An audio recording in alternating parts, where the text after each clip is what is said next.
there a right way and a wrong way to worship? And what does the Bible say about this? Okay. Okay, so I want to start off. Maybe talk about the different ways of worshiping. Can I say something first? If you guys do have any questions, then just let us know because we will try to answer. Because this is literally our material. Thank you, Kenna. Half the show right now. DM us on TikTok. That's also available. Or don't. On YouTube, leave a comment. So whatever you want, ask the question that way, and we'll do our best Either to DM answer us that on question. Instagram. Should we tag people when they ask questions or no? Yeah, we'll ask. We them. tag Kenna. Okay, yeah. We'll make it an option. Okay. Shout out to Kenna. Yes. Okay. Anyway, so you wanted to go first. No, I just wanted to say that. What? Oh, okay. Who said you wanted to go first? All right, let's talk about the different ways of on. worshiping God. Okay, well, I want to start. So many. There's a lot.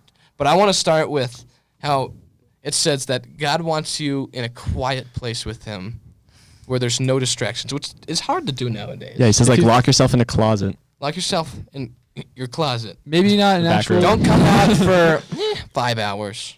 Yeah. Oh, okay. No, that's why I like going outside. Right. Yes. With no distractions. That's what I do in just the morning. The birds in the sky.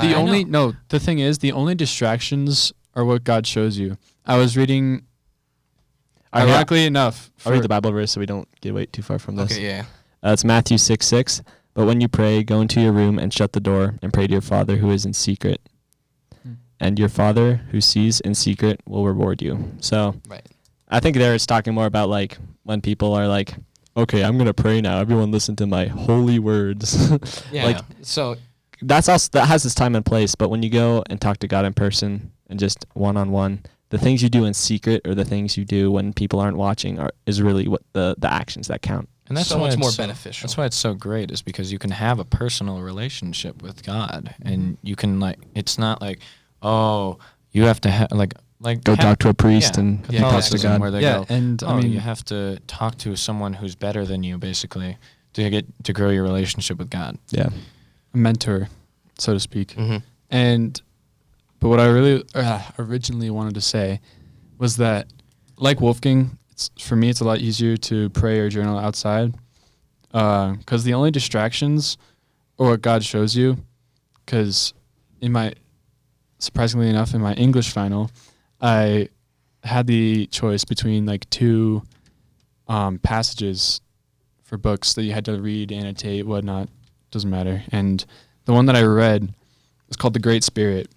It was written by a Native American woman who was born in the 1800s, and her tribe's territory was drastically decreased, and so a lot of her life just involved assimilation to white culture, and that included Christianity.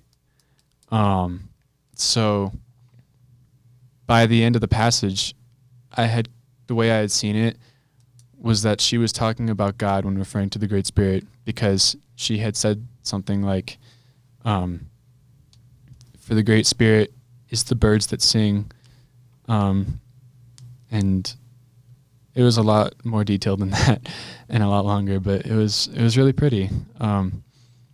And because there's some cultures out there that don't have the Bible and don't have access to the Bible, but God can still talk through them through maybe they call it the Great Spirit, but God knows people's hearts and He can save people without knowing exactly when Jesus was born and who He exactly was. But just having that personal relationship with Him is enough, and He knows their heart. So, and so when I see a hummingbird eat from the feeder that my dad. And you're not going to shoot it with a salt gun like you did last summer. Can we not?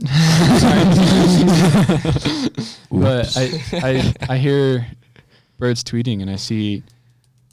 I mean, nature is beautiful as long as my dad's not trying to shoot it, and I just see God in all things, and it's beautiful. The best time to do it, in my opinion, is the morning around 6:30 early morning. a.m. Yes. I have no distractions besides my father, who's up fumbling about in the kitchen. So I like to walk. I like to walk outside. I want to start walking outside, and just sitting down and praying. I love the outside to go and pray because no one else really goes out there in my family. First of all, second, Sam. If I'm ever feeling down, I guess you could say, the first thing I do is I try to go outside because nature and God's creations are what gives you energy and it gives you life. And especially praying out there, that helps a lot. It literally gives you life. Like vitamin D is like essential. Yeah. Please go outside. Thank you, Aiden.